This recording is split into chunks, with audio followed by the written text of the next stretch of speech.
Hello guys, welcome back to the channel.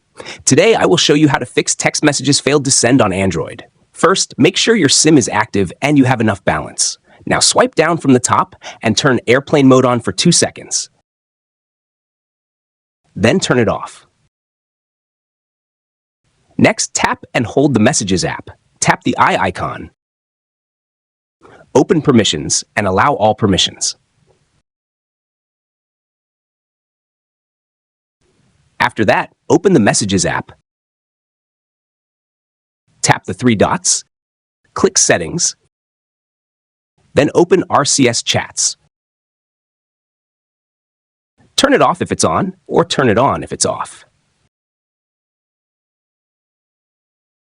Now try sending the message again. That's it. Hopefully your problem is fixed. If this video was helpful, please like the video and subscribe to the channel.